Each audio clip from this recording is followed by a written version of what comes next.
You are listening to Tropic Wave Radio. Ride the power of the wave.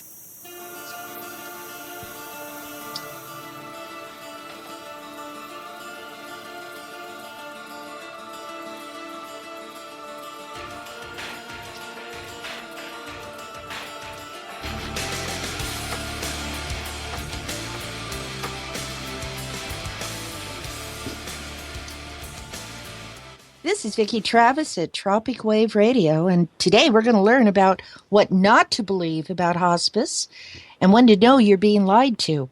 Now, Ron Panzer of HPA Hospice Patients Alliance wrote in his book, Stealth Euthanasia, that death with dignity means respecting the value, the sanctity of each person's life all through life, caring for those in need lovingly, relieving suffering as best can be done, but allowing death to occur in its own natural timing.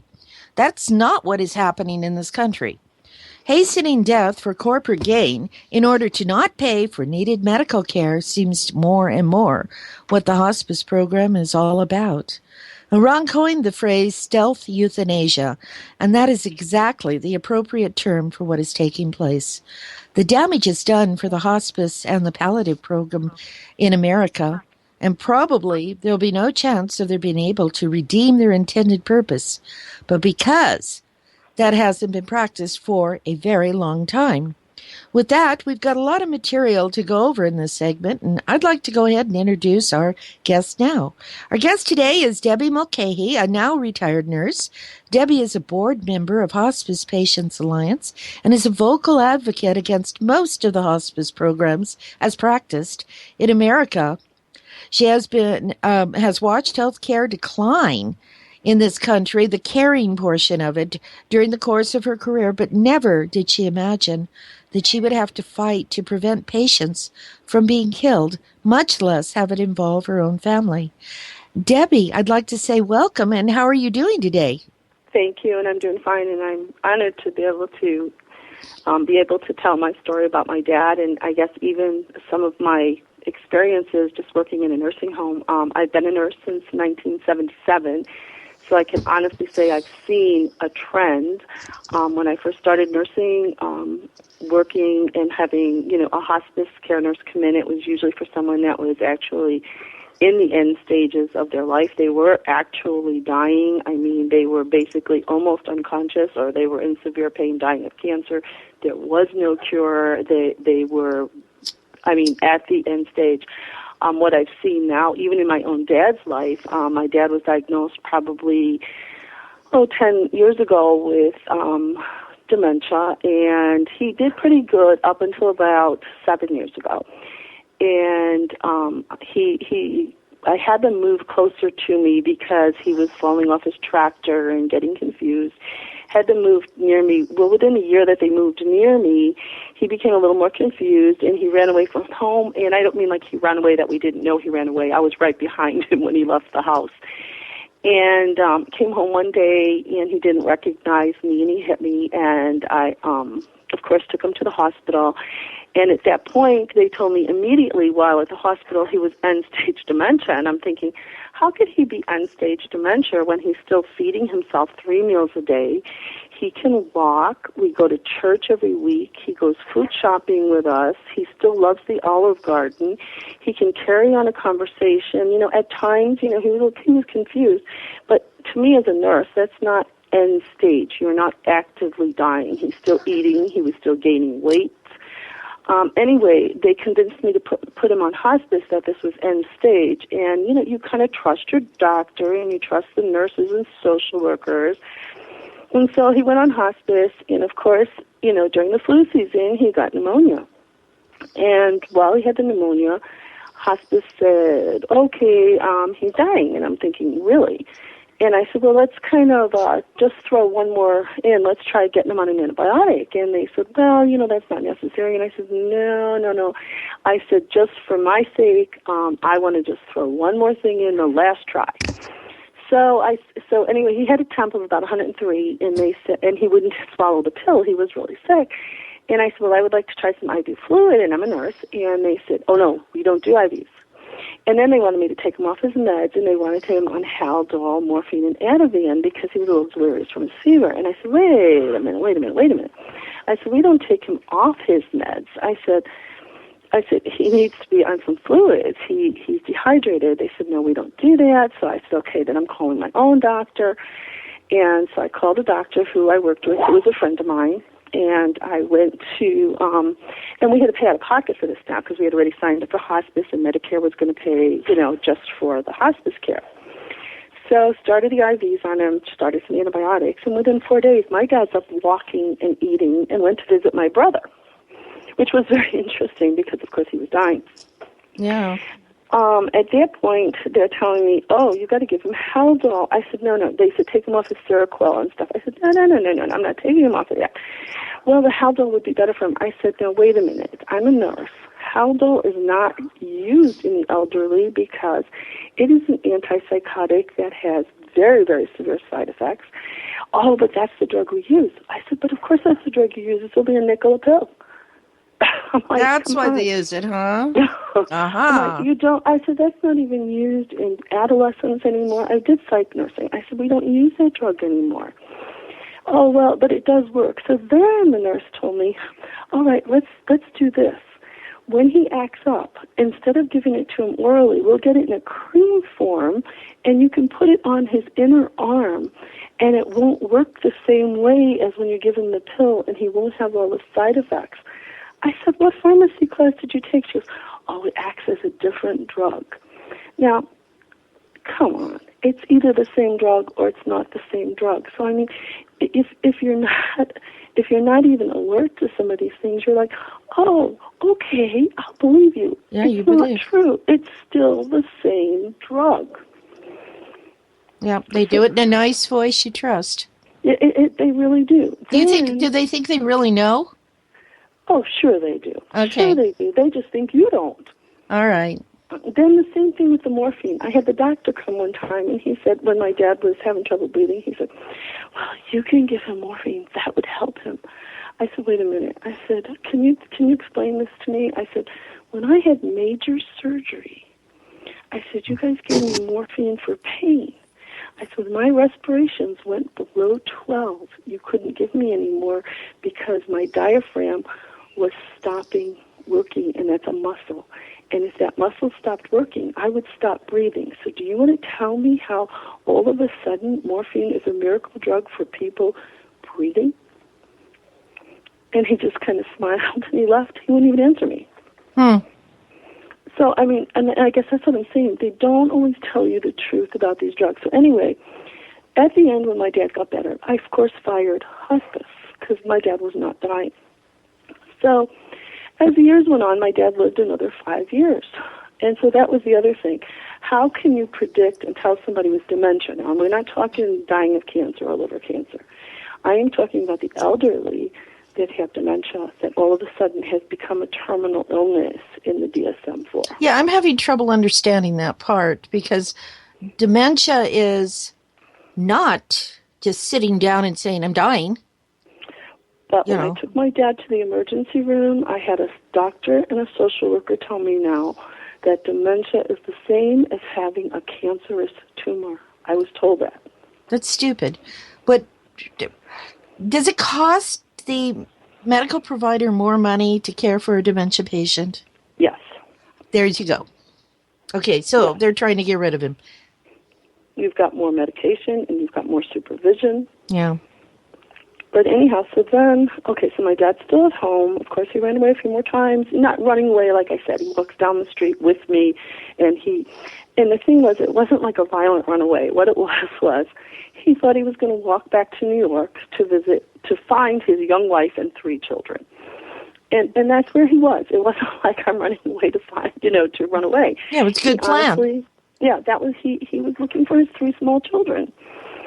So anyhow, I mean, we'd eventually get him back home or whatever. And anyway, this one night he left in a snowstorm, and I'm like, "Come on, Dad, please, let's go back home." And so of course the police came because I called for an ambulance, and I did not call 911. I called strictly the ambulance because I thought we need to get him into the Alzheimer's unit and get his meds readjusted.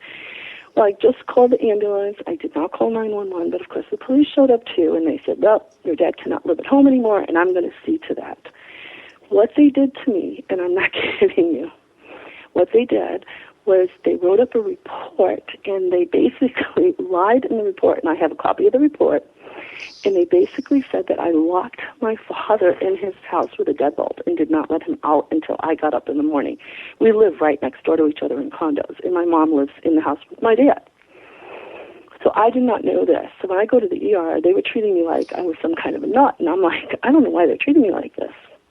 Well, when my dad got in the hospital, they put him on palliative care on the psych unit. They not only would not let me transfer him to the Alzheimer's unit at the psych hospital, they started dosing him with phenobarbital to put him into a semi-coma so that he would fit the criteria for hospice. Okay, what's the difference between palliative care and the hospice program? Palliative care literally gets you ready for hospice because he did not fit the criteria. He was still going to the bathroom. He was still walking. He was still eating. He was still going to church. But once they gave him phenobarbital 4 times a day, they had him so snowed he had quit eating, he quit drinking, he was dehydrating, he was incontinent, he could not feed himself, didn't know who he was. And then after that, after about 4 or 5 days on phenobarbital, they sent a hospice nurse in who, while he was right there, his body was there and he could hear us, yelled at my mom and I as to why he was not on hospice and that he had less than 2 weeks to live. And nice guy. And I got right up in her face and I said, the reason he has 2 weeks to live is because you have drugged him. In the meantime, the hospital that I wanted him in had a bed. All right. And they called on a Friday, and they said, we have a bed for your dad. We can get him in the Alzheimer's unit and address his drug situation, his medications. They called the hospital. They wanted him transferred, and the social worker turned the bed down and called me and said, your father's life has no value. Aren't they great people in that caring hospice program? But this is the point. They don't care. No, this was a hospital social worker. Okay, they're all a bunch of dirtbags. I mean, really, if you're telling me that this costs more to treat a dementia patient than a conventional senior citizen that probably has, a chronic disease that, takes a couple pills a week and that's it or something. But this is going to cost some money, so all aspects of the medical system are going to force him into hospice because of the dementia. Dementia is a death sentence. I was reading last night. Apparently, there was there was somebody put to death down south, and that's exactly what they used on them before they gave them the lethal injection. They used phenobarbital. In California, they use potassium. Well, they use phenobarbital down. I don't know if it was it might have been Alabama. I just read it this morning. It's a death sentence guy, yeah. Yeah, and I thought to myself, so now if you have a certain disease, you get a death sentence. There's no way around that, is there? It breaks my heart. But anyway, I had to hire a lawyer. The lawyer went down there, and the hospital was so big and has so many lawyers through a national lawyer company that they literally fought my lawyer. And my lawyer called me, and he said, I can't fight this. He goes, this is like David and Goliath. He says, this is unbelievable. So what was the point of their fighting? I think that they would want to get rid of him. Because they wanted him put in their specific nursing home to continue on him on hospice until he died. Okay, so the 3 months of higher rate of pay for Medicare. Well, no, because that would have only been 2 weeks, because they would have had him gone in 2 weeks. But they get paid. Don't they get paid for the full 3 months? Well, not 3 months. He would have been gone in 2 weeks. He was only in the hospital for 6 days, 5 days. Okay, in the Kaiser system, which is a different system, they're prepaid 3 months. You can die You can die that week. They got their money.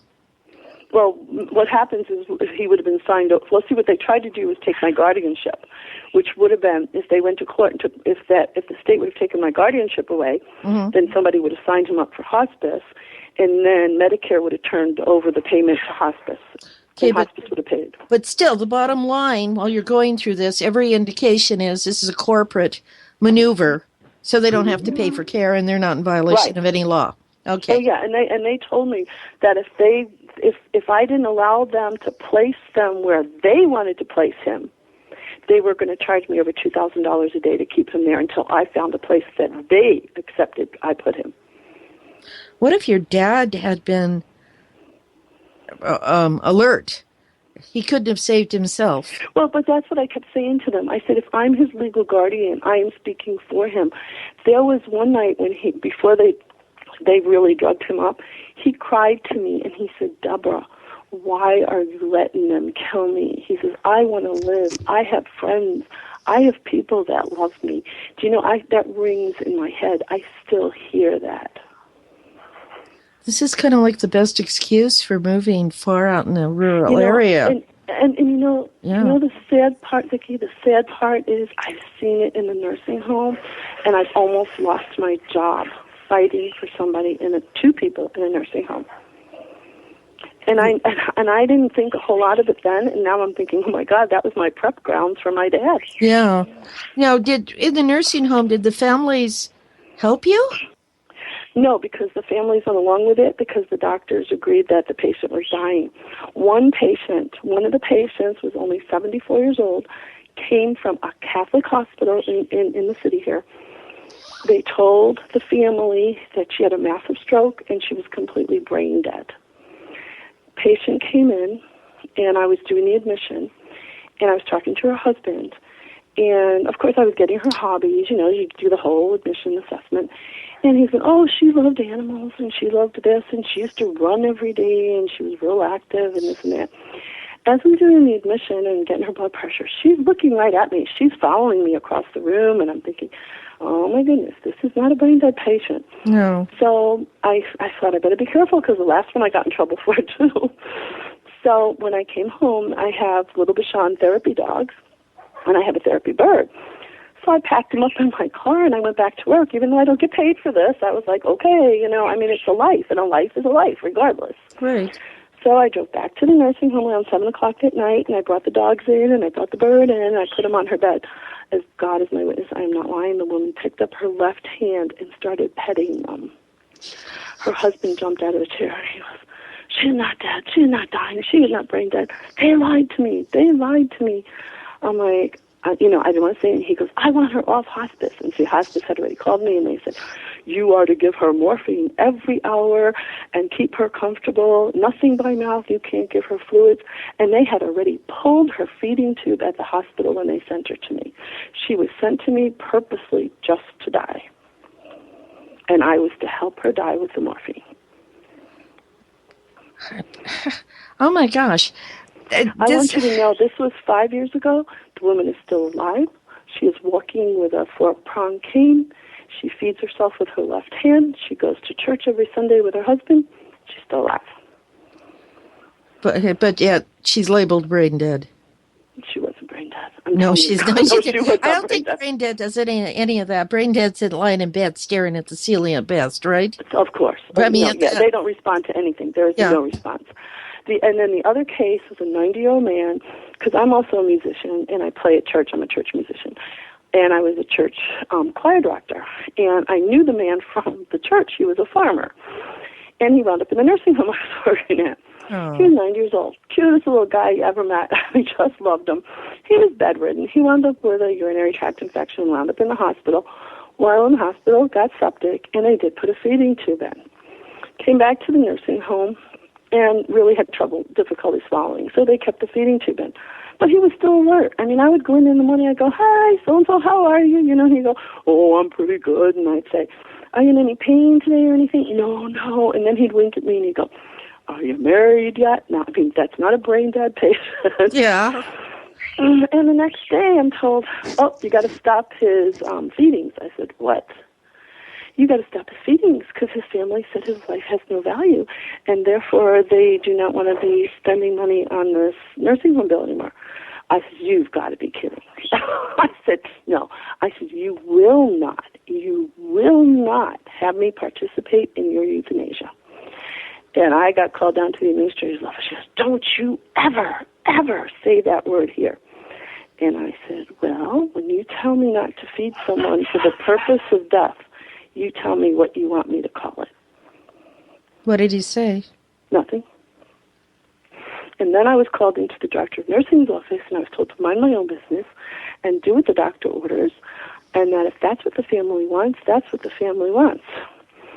So the chaplain and I made a really big deal about it, and we called the bishop's office, we called all the parish priests, and oh my God, everybody was afraid to touch it. They were afraid to touch it because we even have Catholic hospices now, and we have Catholic doctors that back the Catholic hospices. And I mean, I'm not saying all hospices are bad, but the point is, if you're not really monitoring these things really, really well, I'm not going to trust them, because I called, and I'm not kidding, I called like 20 hospices just for the sake of calling them. I mean, and they'd go, well, how about we meet tomorrow at noon? I said, no, I don't have time to meet with you. I want to know what your mission statement is and what your purpose is. I said, that's all I need to know. And if you're going to tell me that your purpose is to help someone die, which almost every one of them said, and I said, well, how soon do you come to help someone die? Yeah. And they couldn't answer that. And they said, well, we can start up to 6 months. And I said, but how do you predict that? Debbie, was the family really actively involved in snuffing this man out? Yes. What's wrong with them? He had a lot of money. Oh. And they were losing the money at the nursing home because they were paying the $10,000 a month, and his Medicare hadn't kicked in yet. I think you brought up that aspect with me in previous conversations, where they can, they're warehousing you in a nursing home is what it amounts to, or providing services that you don't need anyway. It's taking all the money from your accounts, and once that money's gone, you're instantly put into hospice because you're on Medicaid and Medicare, and they don't pay $10,000 a month. I could promise you that. Yeah. So then the first instant that you're sick with something, I mean, they'll treat it, but they're not going to treat it aggressively. Let's be real. They're not going to be treated aggressively. So if you get pneumonia, something happens, it's not going to be an aggressive treatment. That's where you become basically a no code. And so then it's like, oh, look, your mother's really weak. She's not eating. She's not doing this. So, hospice would be best for her. And then that gets them basically out of the nursing home. They're your friend, and they're there to commiserate with you and make you feel a little bit better, so you trust them. You do. We should be raised to not trust. Well, it's just not even that. You almost need an advocate. You need, and what's so hard is like you can't even use somebody in your church because if they don't understand it. I mean, when you have people say to you, oh, hospice had this angel of mercy that came to my house.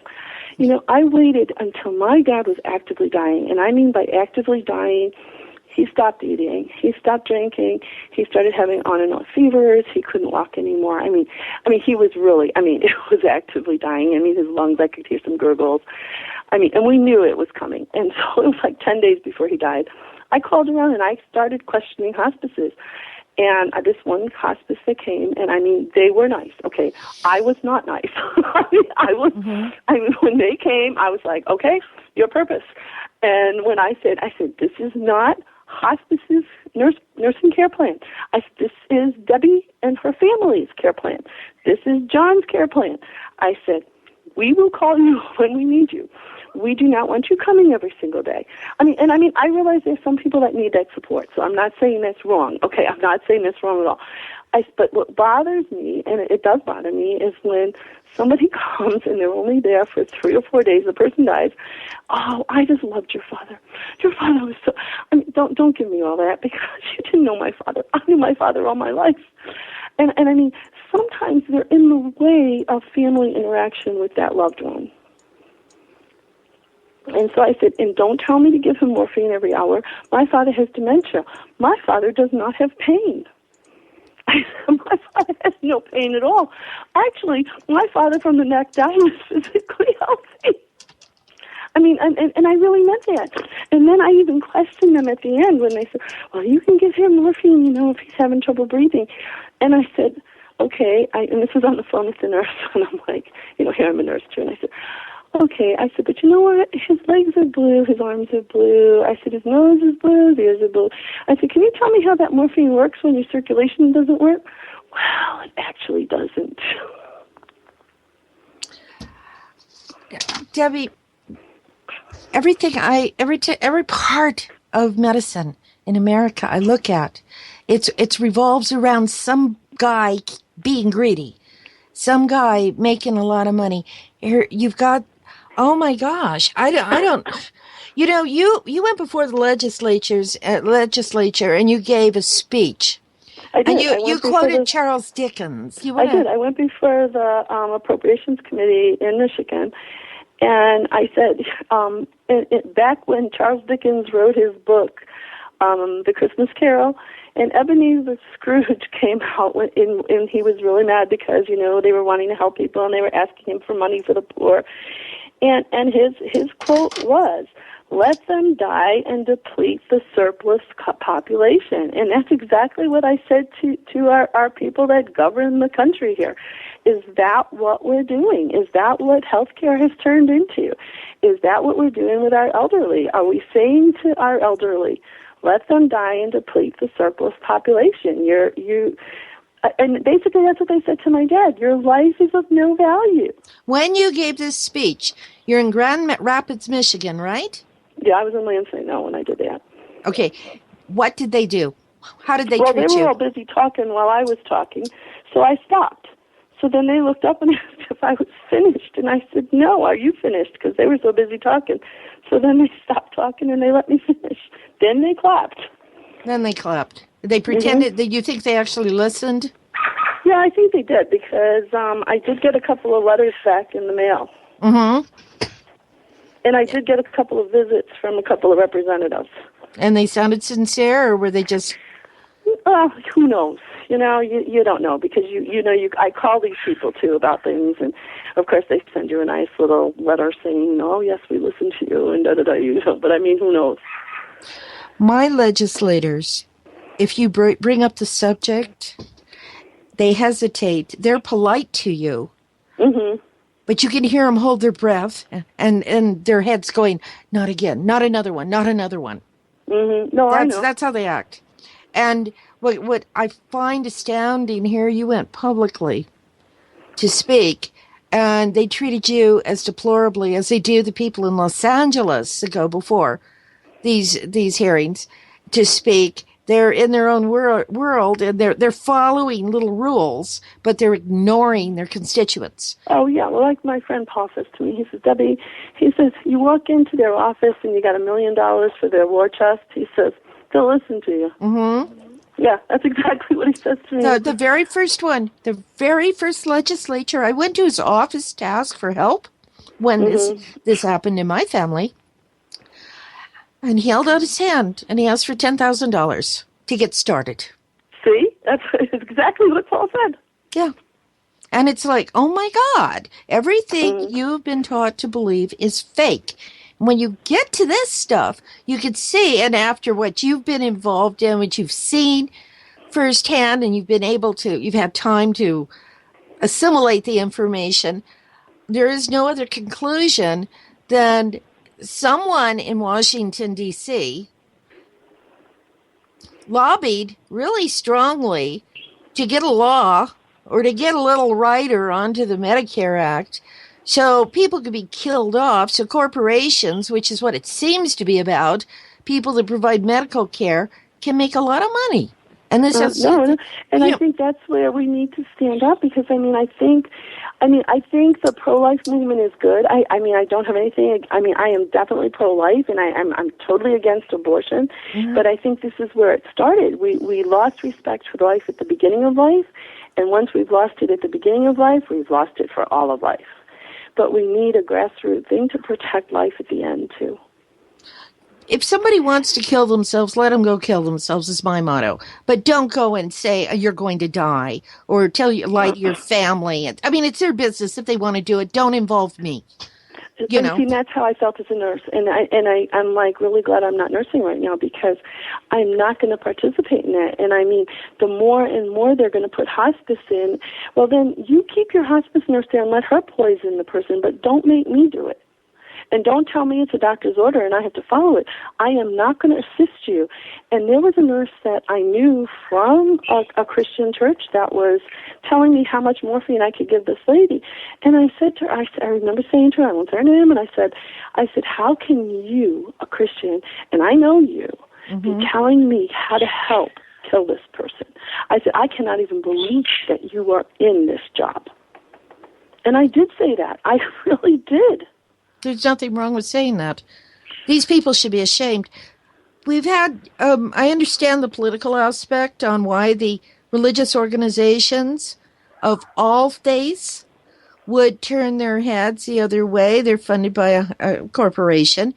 And in the corporation is providing to communities and specific groups of people medical care. They're providing medicine, bandages, whatever. They go out and, it's their volunteer program that I don't know how the corporation works it and gets away with the nonprofit part if they keep the money, but the worker has to actually do the volunteer work, which seems kind of crooked to me. But those people or those organizations or churches or whatever you want to call them, they're concerned that if they make a stink about it, they will have that assistance removed. In retaliation, they will cut off services. And so one person's dead, but 10 can't get helped. But I guess that's the point where we need to speak the truth, and the truth has to stand regardless. And if you're just a single voice, you still have to speak the truth. People are afraid, and they're shoved down. They're told to be quiet. Now, God bless you for being brave enough to say this. Your dad obviously taught you, and your mom, don't keep your mouth shut. There's a whole generation of us after World War II that were told, don't keep your mouth shut. That's how this happened. They kept their mouths shut. Don't. You have to speak out, and you've done that, and that's fine. When we have a generation that we protected, then we said, no, just go about your business. We made it so the world is safe and all. And so we have a bunch of self-centered people that keep quiet now. But we also have people that'll say, well, they're going to die anyway. And I'll look at them and I'll look at them like the younger generation. I'm like, but we're all going to die anyway. I said, we're all going to die from the time we're born. I said, so that gives us an okay to kill? Today we're not dying. We don't have to make it. We don't make it happen for other people. You keep no. Yeah. Oh, the twisted logic that goes on. Oh, it's absolutely insane. Yeah, no, my dad died at home. My dad died in my arms. I mean, I told him I loved him. My brother was there. My mom was there. We sat there talking about all the good things he did in his life, the things he built, the funny things he did. I mean, whether he couldn't talk back with us, but he did look up. I mean, he told us a week before he died that he died at 4:30, and it was 4:26 when he looked up at me and he went, Deborah, come here. And I went over there and he died in my arms. And that's what we wanted. We did not want him in a nursing home. We did not want him in the hospital. We did not want him killed. And that they tried to prevent you from having him with you. Is that awful? Is that awful? No, it's evil. It's evil. But I'm going to tell you, the psychiatrist in the Alzheimer's unit at our psych hospital was a saint, and he was absolutely, absolutely wonderful to us. And he went to court with me, and he did fight with me to keep my dad. What can the average person do? I fought. I've never fought so hard in my life for anything, and I can honestly say that. I was never so stressed in my life for anything. I mean, I had to get on my knees at night because I was close to despair. Mm-hmm. And I'm going to tell you something, Vicki, I would do it all over again if I had to. Exactly. I would do it all over again. And it changes you. I mean, it changes you. You will never be the same after something like that because you defended a life. They took what a natural thing and turned it into a filthy, horrible, war-torn experience. They took away everything decent about it and turned it into a nasty battle. And I'm still back with, why are the people, okay, I understand they pulled this wool over everybody's eyes in Washington. They knew what was going on. They sure know now. There's no way they don't know. They hear it every day from people all over the country. Why is it allowed to continue? Why? I mean, I understand the part. Because there's a price. There's a price on everyone. There is a price on everyone. You had mentioned there's key points. How do you know when they're lying to you? Okay, you got somebody that they've doped up and you didn't know what happened. They got hit by a car or something. And you're rushing to the hospital. It's going to take you an hour to get there with traffic. It's rush hour traffic. And you get to the hospital, they're unconscious, and they said they're brain dead. And you don't know that it's not true. It's very sad. You don't. That's the problem. You don't. That's the problem. So so this total stranger to you, or maybe even somebody you know, comes up and says, the ones at the nursing home. The ones at the nursing home, I didn't know. I mean, that woman came in. I didn't know her from the past. I don't know. The only thing I know about how to handle nursing homes is you bribe them. I mean, you have to bring them presents, you bring them money, you know, if you want decent care. President Johnson promised the senior citizens of this country that they would have medical care. And I remember the joy of a lot of people that they could go to the doctor again. Right. But and I've spent a week looking for this. I cannot find any statement saying what kind of care. What kind of care? Yeah, hospice care. But here's another thing. About this no-code business and not being taken care of. I know I've told you this before, but, you know, I took my mom to the doctor, and my mom's got COPD, and she's 83. And the doctor said to her, he says, okay, B, when you come in, he says, and you come into the ER and you might have a really bad respiratory infection and your COPD, which is a lung disease, is flared up and you can't breathe. He says, do you want to be put on a vent in the emergency room if something were to happen where you couldn't breathe? Well, you say that to an 83-year-old lady, do you want to be on a vent? You know, she's like, no, I don't want to be on a vent. So he says, okay, so that means you don't want to be a code. You don't want to be coded, you know, in the event that you couldn't breathe. Oh, no. So he writes right away on the computer, no code. So I'm just listening, you know, and I don't like to butt in right away, you know, but trust me, I will butt in later. So I listened to this whole conversation, and so we get in the car, and I said, so is that really your thing? I said, what if you just needed to temporarily be intubated, and then they put you on medication, and it's better, and you go home? Oh, well, I wasn't thinking that. I thought maybe I'd be on this vent the rest of my life. And I said, well, let me just tell you what the, you know, indications are from what you told him. That means if you go to the hospital and we really are having trouble and you can't breathe, you're no code, which means they're not going to aggressively treat you, meaning that they might do, you know, some IV fluids or IV medication, but they're not going to aggressively treat you so you can breathe. Oh, I didn't know that. So we go back to the doctor a couple weeks later, and I said, I need to ask you about that no-code status. So I said, because you wrote that, I said, what happens in her treatment? So if I call you and she's sick, does that mean you're going to treat her differently than you would treat me if I called you and said I couldn't breathe and I had COPD? Oh, no. I treat my patients all the same, and I would aggressively treat your mom, and I would definitely take care of her to the best of my ability, and da-da-da. I said, oh, that's good to know. He goes, oh, but I can't guarantee what they would do in the emergency room because I'm not there, and I don't treat in the emergency room or the hospital. I said, but what you wrote on her chart would be on the emergency room chart because it's the same facility. Well, yeah, and I can't guarantee what they would do with a no code when she comes into an emergency room. So I'm thinking, oh, that was really wise, Doc. Yeah. And maybe he hadn't even thought of it until that time? I'm like, yeah, right. But see, that's what I'm saying, and people don't think all these things because if you're not a medical person, you're not going to think all those things. It's domestic terrorism. It is. It's health terrorism. It really is. Yeah, well, what I'm getting at here, you know, I mean, we have these little wars going on with people that have different values than us. And they have the idea, well, you get snuffed next week you're born. Big deal. Okay? They put so little value on the human life Mm-hmm. to get what they want. They're very selfish. It seems very selfish to me. And it seems that that mentality is the Mm-hmm. same program that is being used to distort the values within the healthcare system itself. And when you Mm-hmm. come to this forced hospice thing, my God, what if they made a mistake and it was some CEO or the head of Colgate or something? Do you think they might have some problems?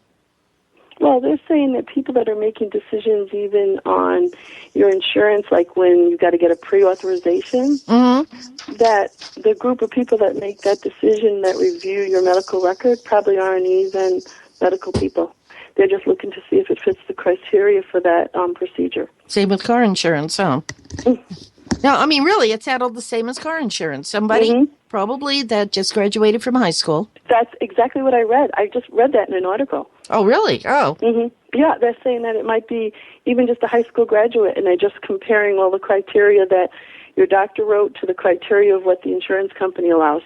No, not that there's anything wrong with high school graduate, but just out of high school, you have like zero experience in the world. No, but I mean, it should be a medical person. Well, it should be, but gosh, maybe they don't pay enough for the medical person. Maybe they make more money No, because killing they got to people. cut. Yeah, because the CEO has to make all the money. Yeah, now it seems to me you were mentioning that the CEOs for a health insurance company makes the same amount of money as the director of a hospice. Yeah, the hospice directors make six-digit numbers. And that's what always makes me laugh when you see in the newspaper where it'll say, oh, make all your donations to hospice, like especially in your obituary columns. Yeah. And that's another thing. I mean, if people really want to look at something, notice, I mean, especially people that are older, notice from years ago how your obituary columns were.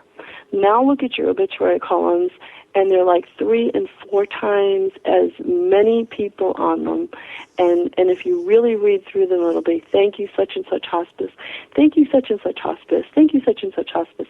I mean, there are more elderly people now that are thanking hospice for death. Now, you never saw that. You never saw that 10, 20 years ago. Then why do they get all upset when somebody goes into a 7-Eleven and gets shot? When there's a robbery, if it's like no big deal. Well, I mean, it's stealing a life the same way. I know, but it's so different. There was one in our paper probably about a year ago, and it had to make me laugh. It was so sarcastic, and it said, "Mom died and it was hospice fault," and it was in the paper like that. Good. And I roared because I thought, I can't believe that even made the paper, and it was in the obituary column. No, you pay for those those articles. Yeah, I know. Why not? Somebody really put that in there, and I thought, good for them. How do you bypass the insurance with Medicare? Generally, you're shoved into an HMO, which means you can't just say, "I want another doctor." You have to wait around, and you got to wait 3 months or whatever. Yeah. So you could be dead in the meantime, and you're stuck. You have no freedom. You have no rights. Well, your rights are gone. Okay, so what do you do I mean, how do you save yourself? Well, that's the whole thing. Unless you have money, you can't. I mean, to go to your own doctor then and pay for your second opinion or whatever. Most HMOs, though, will let you go for a second opinion. From what I'm reading, they almost have to. They have to by law, but it doesn't have to be this week or next or this month. That's the problem. And does it have to be inside the system, or can you go outside the HMO? I have been really lucky with that. So I'm not even going to complain. And even when my dad was sick, I have to say that I was able to get referrals for him. I mean, I don't know, it was the grace of God, but even with Mom, I have been able to get really good referrals. So I really can't complain. What would it, if it were you, Debbie, and both your parents are gone, what would you do? If I couldn't get in? No, if you couldn't, if they trapped you and doped you up, you got hit by a car, your leg's broken, they give you your tranquilizer, knock you out, lie through their teeth. Yeah. Nothing I can do. Does that kind of concern you? It doesn't, and I guess I'm pretty strong-willed. I mean, if I really realize that's happening to me, I probably would refuse meds or something. I mean, I probably would. No, you have no try. control. They're doping you up. That makes Well, you incompetent immediately. You took an Ativan. You're incompetent. well, I guess I go to the maker then, and it's not my fault. I mean, seriously, there's not. I mean, what can I do? Exactly what I'm saying is, do you think there's a degree of terror? Do you think your father, when he realized what was going on, that there was a degree of terror? Well, he did realize what was going on. And Why are they trying to kill me? He knew. He knew. He knew. He did know. But he was already declared incompetent, or he wouldn't have had me as his guardian. Okay, what is there to do? I mean, can everybody just jump ship and say, I don't want this health care? No, because we'll be fined. What are we going to be fined? And By you're on... IRS. Hmm? Okay, the IRS is going to fine us how much? It's going up every year. For what? Somebody got assigned over $2,400 already. Okay, $2,400, you're on Medicare. Are they going to take your Medicare away? Or are they going to take your dog away? I mean, really. It sounds scary, but are they going to take your Medicare away? And I'm just thinking, maybe if people looked at it from that point of view, you'll die with a fine. You know, big deal. But how else can you get away from it? There is no way. Okay, you're near Canada. You can go to Canada. But, you know, and I'm near the country of Mexico. I could go to a country and not know what I'm being told. You know, and a lot of people know that language. I don't. I try, but it doesn't. I'm not very good at foreign languages.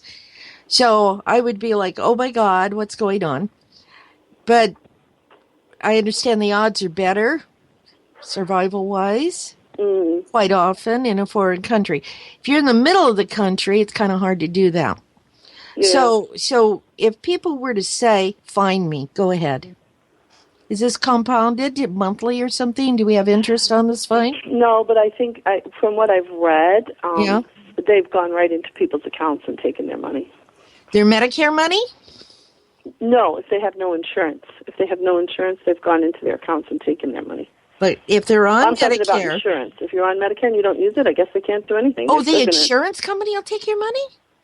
No, if you have no insurance, this one guy, he was paying like $355 a month for his insurance, and it went up to like $1,200 a month, and he couldn't afford it, so he just didn't get it. And so his fine was like $2,400, so he didn't pay the fine, and IRS went right into his bank account and took it right out of his account.